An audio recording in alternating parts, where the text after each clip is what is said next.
What is up, everybody? Welcome back to my channel. It has been a long time since I last posted to YouTube. Last time was April. It is now September 7th.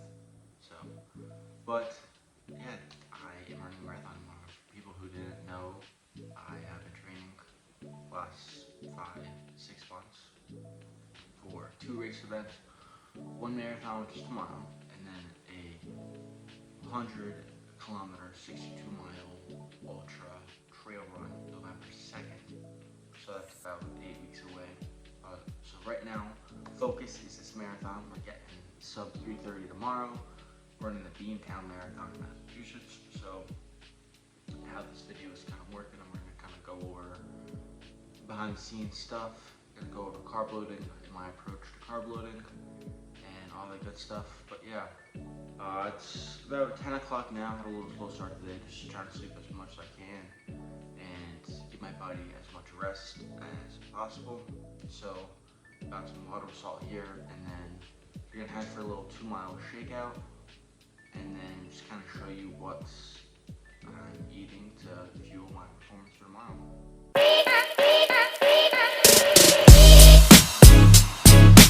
Okay, so let's talk about what a carb load is. So what a carb load is when you increase your carbohydrates and decrease your fats and proteins. You typically do this before a big race or competition and whatnot. And the reason for this is you want to top out all of your energy stores. In this case, being glycogen, which is how your body digests carbohydrates.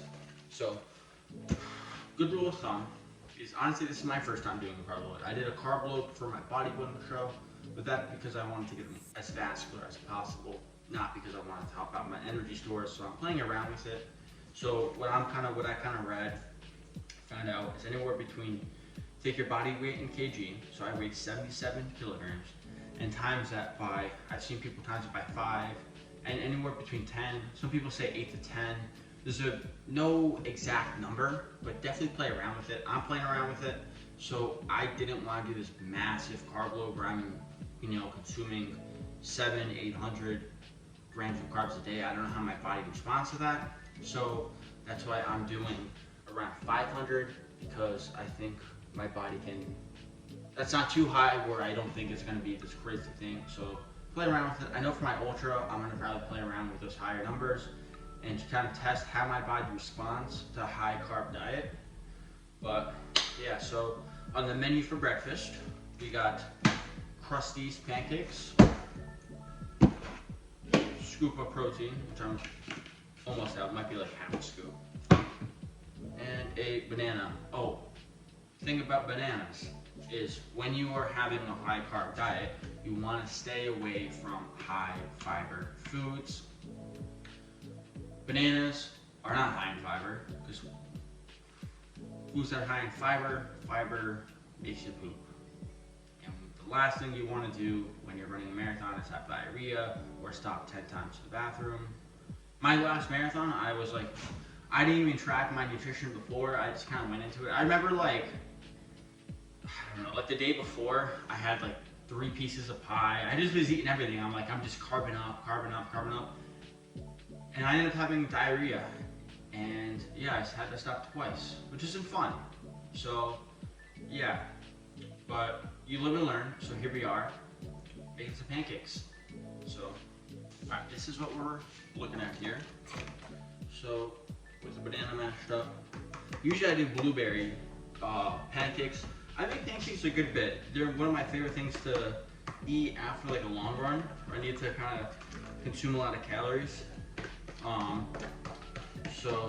But don't want to eat blueberries. I'm trying to eat low fiber foods.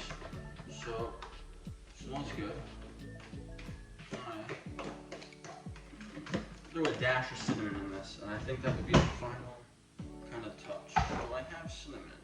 That's red pepper. Paprika. I thought that was cinnamon. Alright.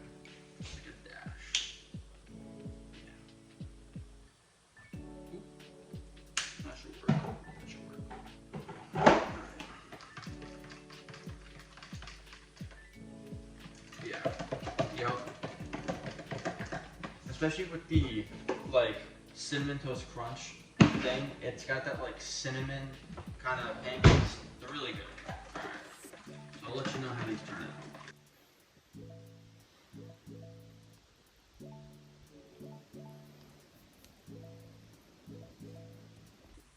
Alright. 4 pancakes. We got some maple syrup, actual maple syrup, not your Miss Butterworth shit. And then here we got water, pink salt, and a little bit of ginger, added electrolytes, trying to make sure I'm as hydrated as possible. Alright, so it now is currently about 8 o'clock. Just about to go to bed. It's like 10 hours since I've last recorded. Not really too much happened. Drove up to Mass. I'm gonna stay the night. I'm here at my aunt's. I'm gonna head out tomorrow like 5:30ish. Packed some bagels and some bananas for the morning. And yeah, I got my clothes picked out and I'm just gonna try to get some sleep. And let's go PR tomorrow.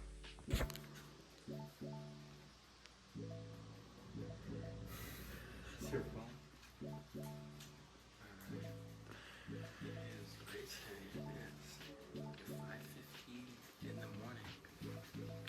Close up. Mm-hmm. How you feeling? I'm feeling good. Yeah, so for breakfast today, we got bagel, banana, and some peanut butter. Good to head out in like 5 minutes. And yeah, I'll get you guys in the car.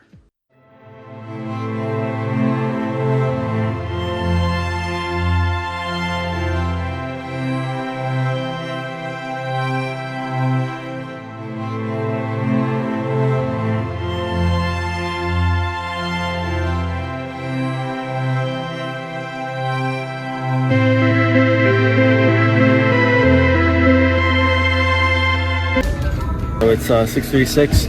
Went to the line in about 30 minutes. Just got to the site. Gonna warm up and go for that sub 3:30.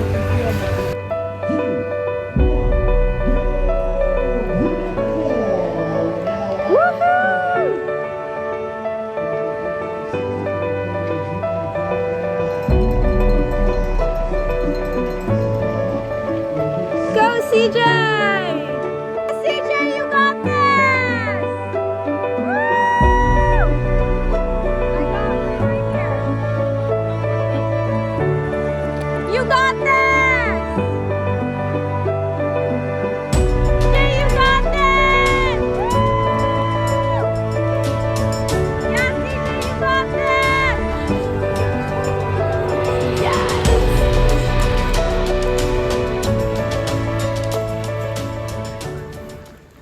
Alright, so it is now 7:15 at night.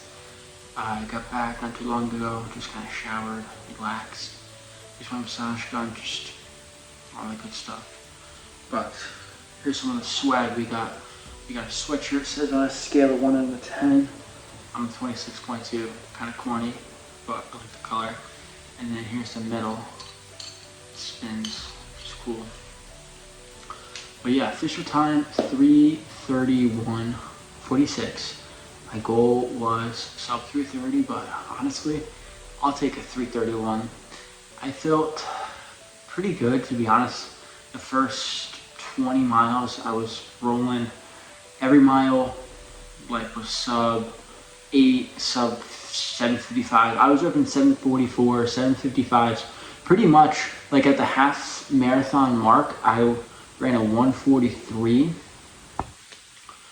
which would be like a 3:26 marathon if I kept up that pace. But then, you know, obviously kind of hit the wall a little bit, struggled in the back up, especially in the last 10K, the last 6.2 miles. That's when it wrecked me.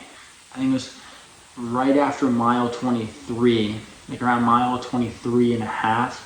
I was at a water stop and I was down bad. Like I was going pretty slow. I needed water, needed something.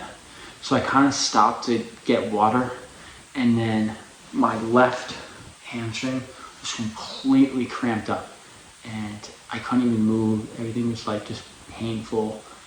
And then I I was turned into like me, just in pain, not even like running or walking, then to a walk, slow jog, and then finally I was able to get kind of my pace right.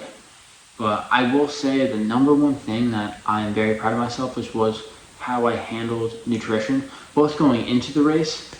Last marathon, I ended up going to poop twice and like peeing like 3 times. I had to stop. But this time, poop 0, and I peed once at like mile 24 and a half, and I didn't even stop for it. I didn't want to stop. I just peed right in my pants. But honestly, I wouldn't have done it if it was maybe mile 8, or like, I only had like a mile and a half left and change. So that's like 15 minutes of running I had left. So I was like, you know what, I'm just gonna do it. I want to get this done over with. But I really nailed my nutrition, because last marathon, like the night before, I had brownies, I had pie, I just had this like massive cheese quesadilla. Like I was just shoving my face with whatever food. But this time I was like very intentional of the foods that I consumed, like 72 hours before my marathon, and it really showed. Even with my Martin, like my goose strategy, on point. Every half hour, on the half hour, I nailed it. So this was an awesome marathon. Super happy with my time. Gonna rest up for a couple days, and then we're back on the grind again. We got a 100K ultra marathon, 62 miles trail run, November 2nd. So we are, how many days away we get at?